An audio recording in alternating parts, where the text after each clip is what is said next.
What's up everyone, welcome back to another video. My name is Evan Olbricht. I'm a professional surf and sports photographer here in San Diego, and today I'm going to be showing you guys my sports photography gear for 2025. So I'm super excited about this. A ton of gear to show you guys. Definitely a little bit of a different setup from last year, and then I'll be making a surf photography one next week. So super excited about this, and let's get right into the video. So first off, my lenses. So I have the 70-200 right here. This is an f4. I got this actually last year, like the end of last year, maybe over the summer.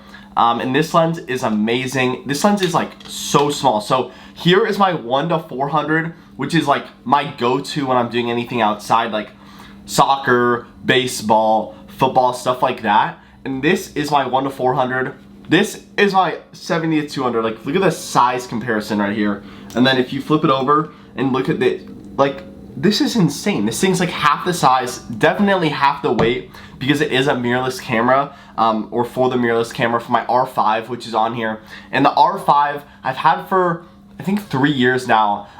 Just such a beast of a camera. Haven't upgraded, and that's actually the only camera I have. I don't have a backup anymore because I sold my Canon 70D, which was my older camera, which is why I still have this. And then I haven't upgraded to the RF version of this because it is just so expensive. And honestly, this lens still performs at a very high level for everything I need it to with my sports.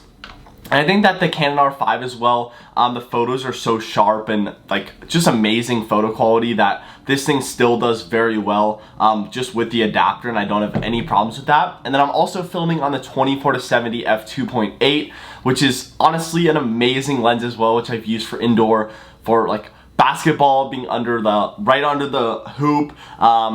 What else have I used it for? Taking, like, I guess landscapes of almost any like sport. If I'm trying to take a big wide angle of like a soccer field, football field, the fans, stuff like that. This 24-70 is honestly like probably one of my most used lens for that type of stuff. And then I also have a 50 mil, like a nifty 50. It's like made of plastic and it was like 150 bucks, but this is honestly one of my favorite lenses. Use this probably honestly one of my most used lenses, and has been for a while just because I use it a ton. Obviously for sports photography it's a little harder depending on what you're shooting. If you're shooting like walk-ups, this lens is amazing, f1.8. Portraits, doing like media day stuff. Even if you're shooting inside, I use this for basketball a lot in like bad gyms and like horrible lighting. You put this thing on f1.8 and you get some amazing clean shots in horrible lighting. So this lens, if you don't know what lens to get and you don't have a nifty 50, buy one of these things. They're like 150 to 200 bucks. I got on sale, so definitely check that out below. And then here is my low pro camera bag. It is a ProTactic BP 350 AW2, and I've had this one for a while. Has this like hard shell in here, which is amazing for traveling. Then it opens up, has these little pockets right here, and then has all this storage. And this is kind of how I lay it out. You can lay it out really however you want, but here's some stuff I have in here. A little hard drive right here. Got a GoPro. I have a GoPro in here for like honestly just random stuff, or even just filming like a behind the scenes. GoPros are great, or your phone. So that's definitely a great thing to have in there.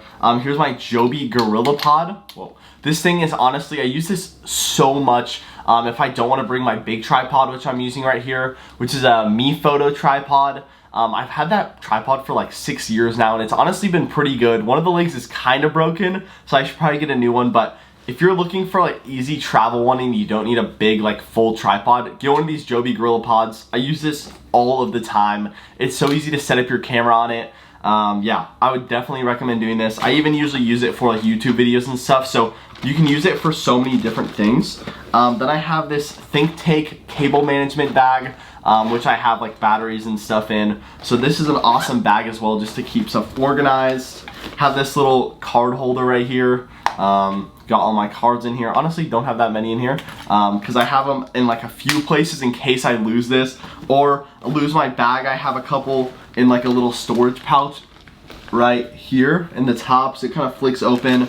Obviously have a bunch of microfiber cloths, and then in here a couple hard drives, some like pens, pencils, and kind of just like random stuff honestly. And then also on here, this is where I keep my camera strap. This camera strap is amazing.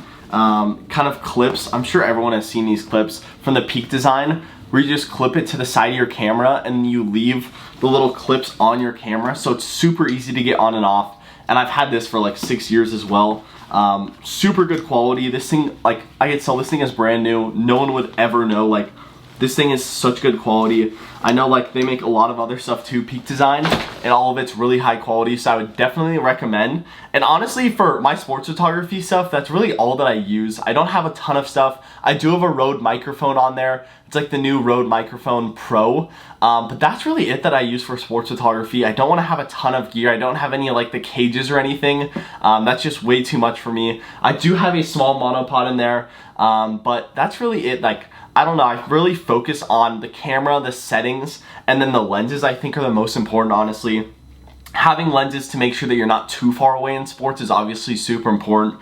So I think that this is the most important thing in my sports kind of kit. When I'm doing like soccer, baseball, football, all that stuff, if you don't have anything over a 70 to 200, it is going to be super tough to get shots from across the field or anything like that. You're going to have to be super creative and you're going to miss a lot of shots, where 70 to 200 is a great lens as well. And a lot of guys as well, I'll see having like 2 or 3 cameras on the side if they're doing sports photography. So that's another thing as well. I would definitely recommend having another body. And I've also had lenses get stuck. So right here, how these lenses go out and in, I've had lenses get stuck, so I'll pull up to a shoot and then the lens won't work. That happened to my 24 to 70 on a shoot when I was shooting my college. I was doing a basketball tournament and I pull up to the tournament.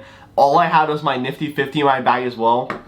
And I go to take it out and it was stuck on 24. So I couldn't even use it because it was so wide angle and it's a full frame camera. So I tried to do the crop sensor stuff and it was still way too far away. So I tried the 50 and then I actually used the 50 on the crop sensor in the gym. And that actually worked pretty well. But yeah, unfortunately had to get it repaired. So definitely have to be super careful, all this stuff. Lenses are fragile, so make sure you have a good bag like this. And especially with this like hard pack right here, I would definitely recommend that because I've had this traveling. If it gets bumped around and stuff, you're not freaking out. But yeah, definitely be careful with your equipment.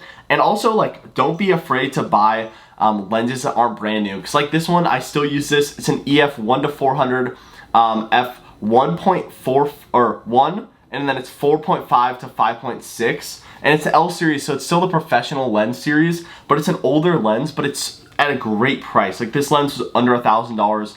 And then new ones, if you're trying to get a lens like this, that's a really good RF lens for like, that goes up to like 500. I think they have the 1-500 now. Those things are at least a couple $1,000s. So definitely don't feel bad looking at Facebook Marketplace or eBay or anything like that. Just make sure the lens works, obviously, and the glass and everything looks good. But yeah, that's all I have for the video. Thanks for watching. Let me know what you want to see next, and get ready to see that surf photography video as well for my camera bag. Like the video if you liked it, share for more videos like this, and see you next video.